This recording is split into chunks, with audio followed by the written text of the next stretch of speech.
नमस्कार, आप सभी का स्वागत है यूथ अध्ययन के चैनल पे। देखिए, एक बार फिर से मैं आप सभी के बीच एस्पिरेट नवंबर 2025 के लिए जीके का पार्ट 45 लेके आ चुका हूँ। पार्ट 45 का जो पहला क्वेश्चन है कि कर्क रेखा भारत के कितने राज्यों से होकर गुजरती है। तो बात करें ट्रॉपिक ऑफ कैंसर की, तो passes through how many states in India. तो ये भारत के 8 राज्यों से होकर गुजरती है। इस बात को आपने डिटेल से याद रखना है। अच्छा, कर्क रेखा की बात करें, भारत के कौन से 8 राज्यों से गुजरती है, इनके आठों के नाम भी पता होने चाहिए। बहुत बार एग्जामिनर ये नाम भी जो है परीक्षाओं में पूछा चुका है। तो अगर बात करें तो इसके लिए ट्रिक है मित्र पर गमछा झार। याद रखना है, ट्रिक का नाम है मित्र पर गमछा झार। मित्र से बनेगा मिजोरम त्रिपुरा, तो मिजोरम हो गया, त्रिपुरा हो गया। पर से बनेगा पश्चिम बंगाल, र से बनेगा राजस्थान, गमछा से गुजरात, माँ से मध्य प्रदेश और छत्तीसगढ़ से नंबर 6 और झार से झारखंड। तो ये बात आपको याद रखनी है। मिजोरम, त्रिपुरा, पश्चिम बंगाल, राजस्थान, आपका गुजरात, मध्य प्रदेश, छत्तीसगढ़ और आपका झार से झारखंड। तो ये 8 राज्य ऐसे हैं जहाँ से आपकी कर्क रेखा गुजरती है। इस बात को आपने डिटेल से याद रखना है। अगर बात करें कर्क रेखा की, तो जो कर्क रेखा है उसको 2 बार काटने वाली नदी कौन सी है। तो भारत में कर्क रेखा को माही नदी ऐसी है जो कि 2 बार काटती है। इस बात को आपने डिटेल से याद रखना है।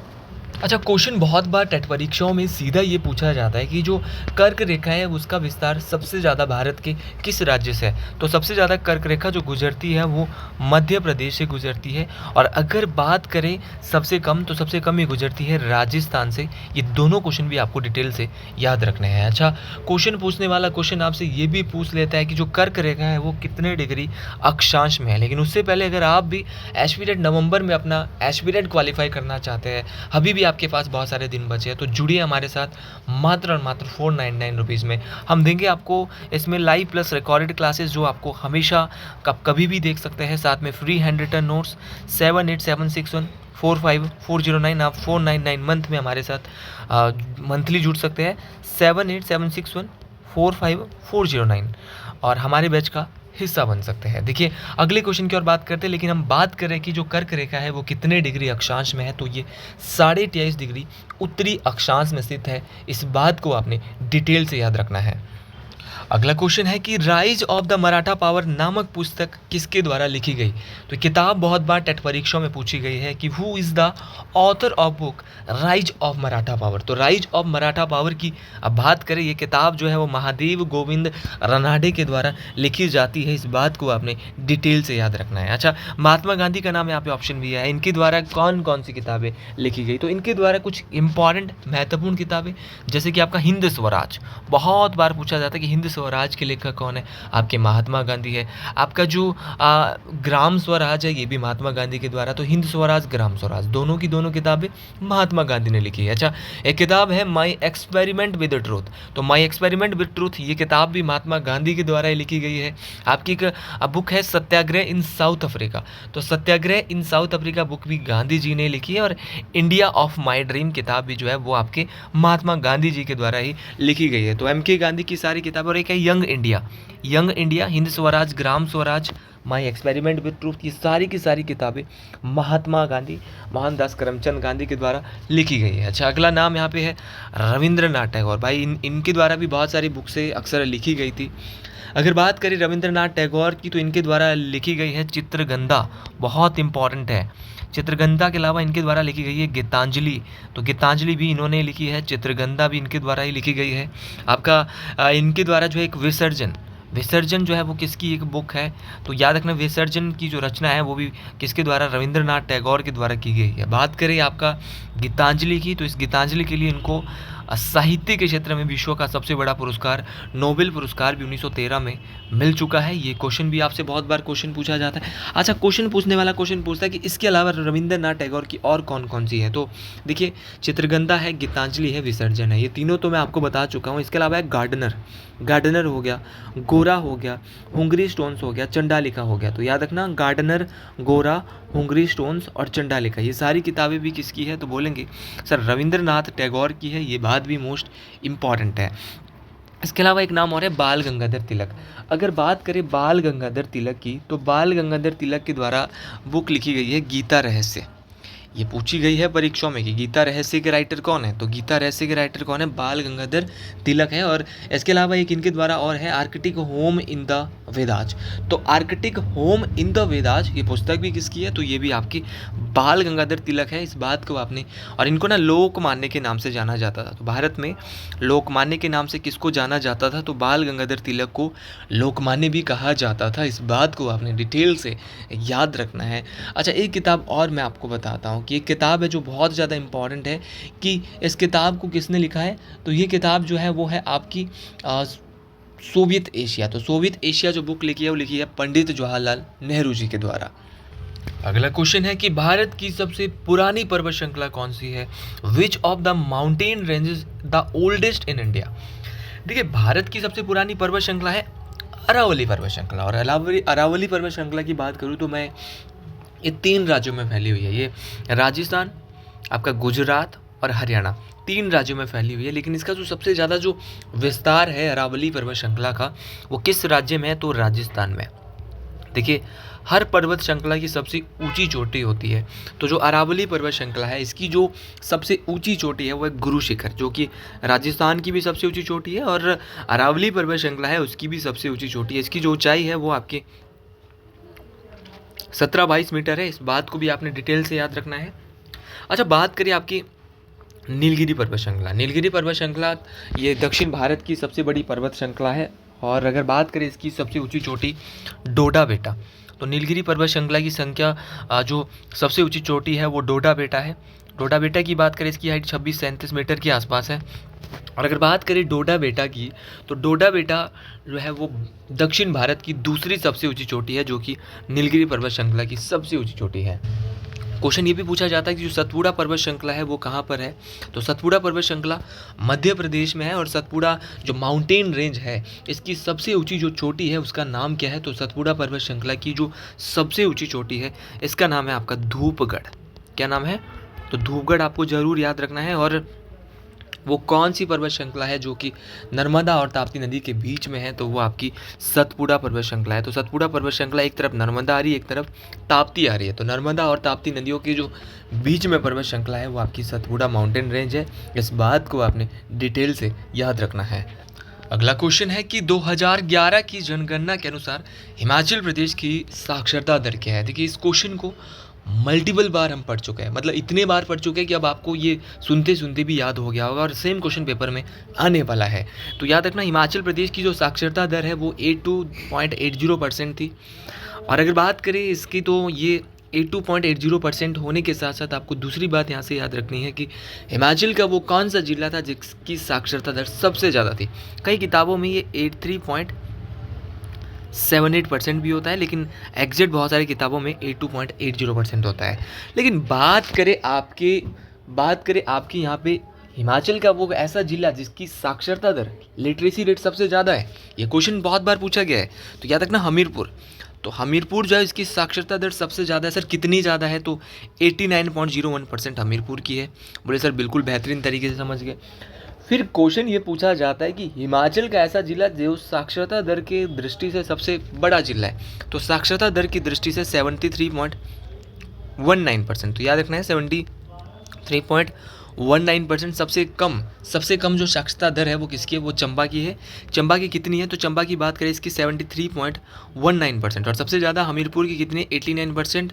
पूरे हिमाचल प्रदेश की 82.80 है। अच्छा, कुछ बेसिक बातें कर लेते हैं। तो बेसिक बातें हैं कि हिमाचल प्रदेश का जनसंख्या घनत्व कितना है, तो 123 है। ये क्वेश्चन बहुत बार पूछा जाता है कि 1 किलोमीटर के पीछे कितने लोग रहते हैं, तो 123 लोग रहते हैं। हिमाचल प्रदेश की बात करें तो यहाँ का जो सेक्स रेशो है, लिंग अनुपात है, वो आपका 9:7 है। ये आपको याद रखना है। 2001 के से 2011 के अनुसार जो दशकीय वृद्धि दर है, दशकीय वृद्धि दर कितनी है हिमाचल में, 12.94% है। ये भी आपको दशकीय वृद्धि दर होता है कि 10 साल में कितनी वृद्धि हुई, ठीक है। और ये सारी बातें आपको डिटेल से याद रखनी है। अच्छा, अगले क्वेश्चन की ओर बढ़ते हैं। अगला क्वेश्चन है कि हिमाचल प्रदेश विधानसभा के प्रथम अध्यक्ष कौन है? तो हिमाचल प्रदेश विधानसभा के प्रथम अध्यक्ष जो है वो कौन है? वो है आपके जयवंत राम। इस बात को आपने डिटेल से याद रखना है। कभी कभार पंडित जयवंत राम भी होता है, तो इतने में कोई खराबी नहीं होनी चाहिए कि सर पंडित नहीं था वहाँ तो जयवंत राम था। अरे भाई नाम तो सेम है ना, जयवंत राम है ना। तो जयवंत राम क्या है? हिमाचल प्रदेश की जो विधानसभा है इसके क्या है? पहले प्रथम अध्यक्ष है। इस बात को आपने डिटेल से याद रखना है।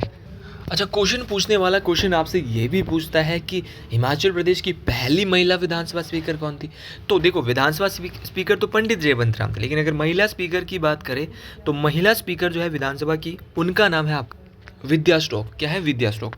अब क्वेश्चन यहाँ से जो बहुत कठिन करके दिया जाता है वो दे दिया जाता है कि हिमाचल प्रदेश के पहले डिप्टी स्पीकर, प्रथम उपाध्यक्ष हिमाचल प्रदेश विधानसभा के, तो इनका नाम बहुत इंपॉर्टेंट हो जाता है और मैक्सिमम बच्चे इस क्वेश्चन को टफ मानते हैं। तो श्री कृष्ण चंद। लेकिन आप मेरी वीडियो देख के जा रहे हो तो आपको दिक्कत होनी नहीं चाहिए। पंडित जी ने कृष्ण की पूजा करी, तो प्रथम पंडित जी और द्वितीय जो है वो क्या है? तो याद रखना, पंडित जयवंत राम आपके पहले अध्यक्ष है, और उपाध्यक्ष की बात करें तो पंडित कृष्ण चंद है। इस बात को आपने डिटेल से याद रखना है। अगर आपको भी मेरी वीडियोज अच्छी लगती है तो कमेंट बॉक्स में ज़रूर लिख लिया करें हर हर महादेव।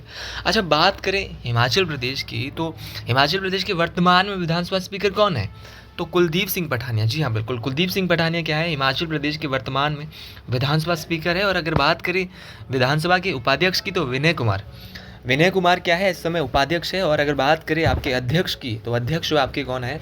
कुलदीप सिंह पठानिया है। देखो, दोनों क्वेश्चन आपसे परीक्षाओं में पूछे जा सकते हैं, गलती करने की गुंजाइश यहाँ पे नहीं होनी चाहिए। ठीक है, एक एक क्वेश्चन यहाँ से पूछा जाएगा, बेहतरीन तरीके से पूछा जाएगा। और जो मैं आपको करा रहा हूँ ना, इन वीडियोस के माध्यम से आप याद रखना, आपको बहुत सारे क्वेश्चन यहाँ पे एग्जाम में देखने को मिलने वाले हैं। नवंबर में जब आपका एग्जाम होगा आप सच में बोलेंगे कि सर बहुत सारे क्वेश्चन वहाँ से आए हुए थे जो आपने हमको करवाए थे। इसीलिए इस वीडियोज़ को ज़्यादा से ज़्यादा देखें। क्वेश्चन ये पूछा जाता है बहुत दफ़ा कि हिमाचल प्रदेश जो है, हिमाचल प्रदेश की पहली महिला राज्यपाल कौन है? तो हिमाचल प्रदेश की पहली महिला राज्यपाल थी शीला कौल, श्रीमती शीला कौल। और अगर क्वेश्चन पूछा जाएगा हिमाचल प्रदेश के पहले राज्यपाल, तो इनका नाम था एस चक्रवर्ती। तो एस चक्रवर्ती साहब का नाम भी आपको डिटेल से याद रखना है, बेहतर तरीके से याद रखना है। अगले क्वेश्चन की ओर चलते हैं। अगला क्वेश्चन है कि बार बार बाढ़ आने के कारण किस नदी को बिहार का शोक कहा जाता है? तो अगर बात करें बिहार के शोक की, तो बिहार का जो शोक है वो कोसी नदी को कहा जाता है। इस बात को आपने याद रखना है, क्योंकि जब कोसी नदी आती है ना तो अपने साथ बहुत ज़्यादा उथल पुथल लेके आती है भाई कोसी नदी। इसीलिए इसको ना क्या कहा जाता है? बिहार का शोक कह देते हैं। इस बात को आपने डिटेल से याद रखना है। तो बिहार का शोक किस नदी को कहा जाता है? तो कोसी नदी को जो है वो बिहार का शोक कहा जाता है। इस बात को आपने डिटेल से याद रखना है। देखिए, सारी की सारी बातें मोस्ट इंपॉर्टेंट है, ये सारी की सारी बातें परीक्षाओं में काम आने वाली, इसलिए आप इन बातों को बहुत ही डिटेल से याद रखें, बेहतरीन तरीके से याद रखें। ये सारी की सारी चीज़ें पेपरों में आपको काम आने वाली है। अच्छा, बात करें आपकी कोसी नदी, ये कोसी जो है वो कहाँ पर गंगा, तो कोसी भी गंगा की सहायक है। और ये एक स्थान है कुर्सेला नामक स्थान में जो है वो गंगा में मिलती है। इस बात को आपने डिटेल से याद रखना है। बहुत दफ़ा पेपर में पूछा जाता है भारत की सबसे लंबी नदी कौन सी? तो गंगा भारत की सबसे लंबी नदी है। और गंगा की जो लंबाई है वो आपको याद रखनी है 25 एग्जैक्ट बता रहा हूँ, 2525, या शॉर्ट फॉर्म में बोल सकते हैं कि 25 किलोमीटर गंगा की लंबाई है। गंगा भारत के 5 राज्यों से बहती है। कौन कौन सी वो राज्य है? उत्तराखंड, उत्तर प्रदेश, बिहार, आपका झारखंड और आपका पश्चिम बंगाल। तो इन सभी राज्यों से आपकी जो आपकी गंगा है वो निकलती है। गंगा भारत की सबसे लंबी है, ये भी आपको पता चल गया। अच्छा, गंगा नदी भारत की सेल्फ प्योरीफाइंग रिवर है, स्वतः स्वच्छ होने वाली नदी है। और ये स्वतः स्वच्छ क्यों होती है? क्योंकि इसमें बैक्टीरियोफेज कीड़ा पाया जाता है, बैक्टीरिया पाया जाता है जो कि बैक्टीरिया को ख़त्म कर देता है। तो एक बैक्टीरियोफेज इसमें होता है जो हानिकारक बैक्टीरिया को ख़त्म करता है। इस बात को आपने डिटेल से याद रखना है। अच्छा, क्वेश्चन ये पूछा जाता है कि जो गंगा है, गंगा की सबसे बड़ी सहायक कौन सी है? तो गंगा की सबसे बड़ी सहायक है यमुना। और यमुना जो गंगा में मिलती है वो कहाँ पे मिलती है? प्रयागराज, जिसको संगम स्थल के नाम से भी जाना जाता है। ये बात आपको डिटेल से याद रखना है। अच्छा, क्वेश्चन पूछने वाला क्वेश्चन आपसे इतना ही नहीं पूछता। क्वेश्चन पूछने वाला क्वेश्चन ये पूछता है कि यमुना की सबसे बड़ी सहायक नदी कौन सी है? तो यमुना की सबसे बड़ी सहायक नदी भारत में है चंबल। कौन सी है? चंबल। लेकिन अगर हिमाचल की बात करें तो हिमाचल में यमुना सिर्फ एक ही जिले में बहती है, सिरमौर में। और यहाँ पे इसकी सबसे बड़ी सहायक नदी है टॉस। ठीक है, हिमाचल की अगर कंसेप्ट में देखा जाए तो ये सारी बातें आपको डिटेल से याद रखनी है, बेहतर तरीके से याद रखनी है। अच्छा, ब्रह्मपुत्र नदी कहाँ से निकलती है? तो ब्रह्मपुत्र नदी आपकी मानसरोवर झील राजस्थान से निकलती है। ये बात आपको डिटेल से याद रखना है। ये क्वेश्चन अक्सर पूछा जाता है कि जो ब्रह्मपुत्र नदी है वो कहाँ से निकलती है, तो याद रख लेना आपका ब्रह्मपुत्र जो निकलेगी वो आपकी निकलेगी कहाँ से, तो ये मोस्ट इंपॉर्टेंट है। ये आपके मानसरोवर झील राजस्थान से निकलती है। इस बात को आपने डिटेल से याद रखना है। अगले क्वेश्चन की ओर बढ़ते हैं। अगला क्वेश्चन देखते हैं कि इंदिरा गांधी प्यारी बहना सुख सम्मान निधि योजना के तहत हिमाचल प्रदेश की सरकार के द्वारा महिलाओं को मासिक कितने रुपए दिए गए? अब दिए गए या नहीं दिए गए, बहुत सारी महिलाओं के खाते में आए भी थे, लेकिन कुछ महिलाएं कहती हमारे खाते में तो नहीं आए, जो आए उन्होंने वापस ले लिए। तो वो अलग अलग बात है भाई कि कैसे कैसे क्या क्या सिनेरियो हुआ। अब भाई यहाँ पे 1500 का डिमांड तो इन्होंने कर दी कि हर महिला के खाते में 1500 डालेंगे, लेकिन ये बहुत बड़ा टास्क था। ये बोलना और करने में ना बहुत, करनी और कथनी में बहुत ज़्यादा वो होता है, फ़र्क होता है। तो यहाँ पे क्या हुआ कि 1500 दिए, कुछ महिलाओं को यहाँ पे इसका लाभ हुआ, लेकिन अब जो है वो बंद हो गई, क्योंकि इतना पैसा होता नहीं है यार। अक्सर में ये सब वादे होता है, जब ये चीज़ें होती है तो 1500 रुपये देने की बात यहाँ पे कही गई। लेकिन तो ये क्वेश्चन बार बार आ रहा है कि जब भी कहीं जाते हैं, मुख्यमंत्री सर जाते हैं या कोई भी जाता है बड़ा मंत्री हिमाचल सरकार का, तो 1500 वाला जो ये कि उन्होंने वहाँ पे क्या घोषणा की कि पांगी घाटी की महिलाओं को, तो मैक्सिमम जो अभी स्कीम चली है वो 1500 की चली है। इस बात को आपने डिटेल से याद रखना है। अगला क्वेश्चन है कि 1857 की जो क्रांति है उसका प्रतीक क्या था? पिछली कल इस क्वेश्चन को बढ़ा चुका हूँ और सेम क्वेश्चन मैंने वहाँ एक्स्ट्रा बातों में बताया था कि कमल और रोटी 1857 की क्रांति का प्रतीक था। कल मैंने ये भी बताया था कि इस क्रांति की शुरुआत 10 मई 1857 को कहाँ से होती है? मेरठ से होती है। ये बात मैंने आपको बताया था। और मंगल पांडे सबसे पहले जो बैरकपुर छावनी है वहाँ से जो है वो विद्रोह करते हैं और मंगल पांडे को 8 अप्रैल 1857 को फांसी दे दी जाती है। और ये पहले स्वतंत्रता सेनानी थे मंगल पांडे, जो कि आज़ाद हुए थे, देश के लिए शहीद हुए थे। ये बात आपको डिटेल से याद रखनी है और ये सारी के सारे क्वेश्चन बहुत इंपॉर्टेंट है। और जब 1857 की क्रांति हुई थी तो भारत का जो उस समय गवर्नर जनरल था वो था मेरे भाई लॉर्ड कैनिंग। तो आज के लिए इतना ही, वीडियो थोड़ी छोटी बना रहा हूँ। कॉमेंट बॉक्स में अगर वीडियो अच्छी लगी हो तो ज़रूर लिखे। जय श्री गुल महाराज, हर हर महादेव।